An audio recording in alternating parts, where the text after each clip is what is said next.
The special adjustment budget is coming up very shortly, and I think we are concerned about how we are going to be able to afford our budget in the current growth environment. Can you unpack this a bit for us, please, Mpho? Yeah, that's a very great question, Kim, and I think it's on top of everyone's mind.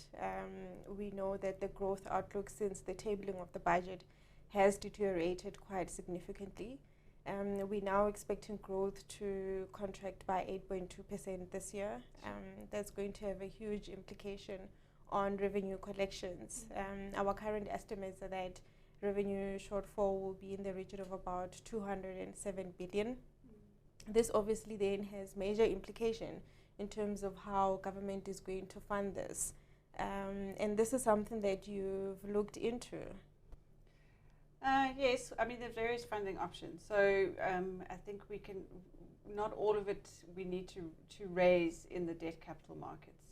I think what we're looking at is using DFI funding, so the IMF and the World Bank and the New Development Bank will probably give us, I would say, around $8 billion. And we've also got around another 8 billion in savings. So we do have a rainy day savings fund, which actually seems to have come as quite a surprise to a lot of investors, locally and foreign investors, that South Africa has cash on hand for these kinds of emergency situations. And because it's been a surprise, I think most investors have felt that we would need to tap debt markets again, so that our issuance at the moment, we're issuing probably around just over 8.5 billion rand per week, which is exceptionally high, and the markets are finding that difficult to absorb. And I think that the expectation is that we may actually have to increase that at tomorrow's budget, and that's why we've seen the rand sell off and bond yields rise a bit in anticipation of the difficulty with which bond markets are going to digest an increase in issuance from the 200 billion in additional financing that we need to access. So our view as RMB is a little bit different from consensus, where we think we're going to probably draw down on those cash balances or maybe increase our T-bill issuance. And so we're not going to increase the amount of debt that we issue. And I think we could actually then see a rally in the bond market and in the currency post the budget.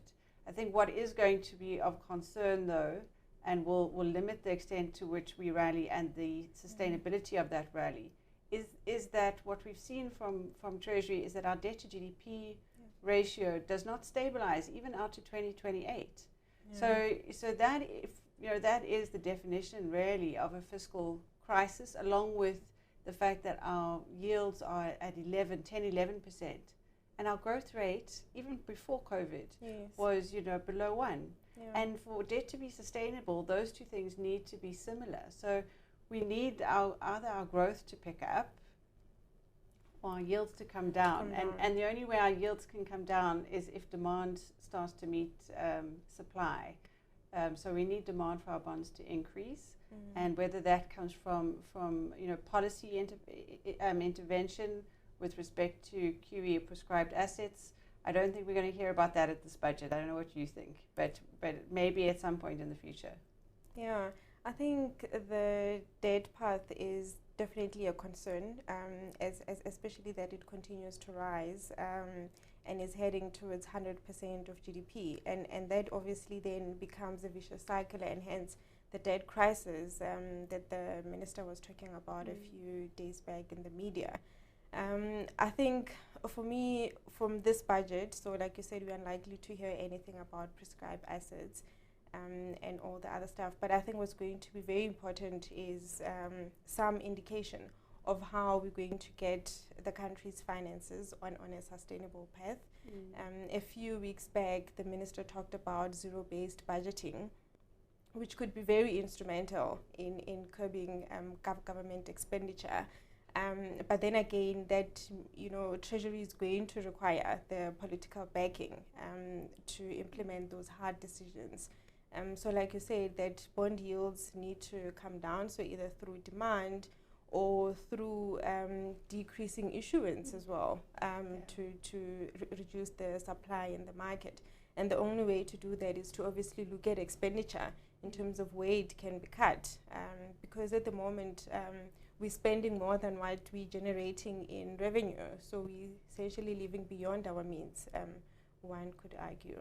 And do you think there's any chance that we could increase taxes at this budget or at upcoming budgets? Do you think that taxes is an avenue to reduce issuance? At this budget, I don't think we're going to hear anything on taxes. So firstly, I think this budget is only going to concentrate on the 2020-21 fiscal year, and how the 130 to fund the stimulus package is, going to be reprioritized. For me personally, I think increasing taxes is going to be more detrimental to growth. So while previously Treasury has used it as one of the means to consolidate and to close the deficit gap, but I think to raise more revenue, we need to increase the tax base and not the tax burden.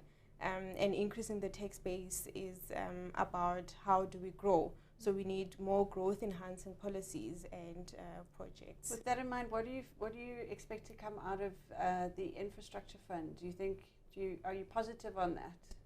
I think the infrastructure fund is likely to be positive. I think if it gains traction and it's funded by the private sector, because firstly, government does not have the means to fund infrastructure at the moment. So if we get a buy-in from the private sector, I think that would really be positive, because I think we can also see the projects being run quite efficiently, instead of seeing the years and years of delay in some of the infrastructure projects that we've had in the past.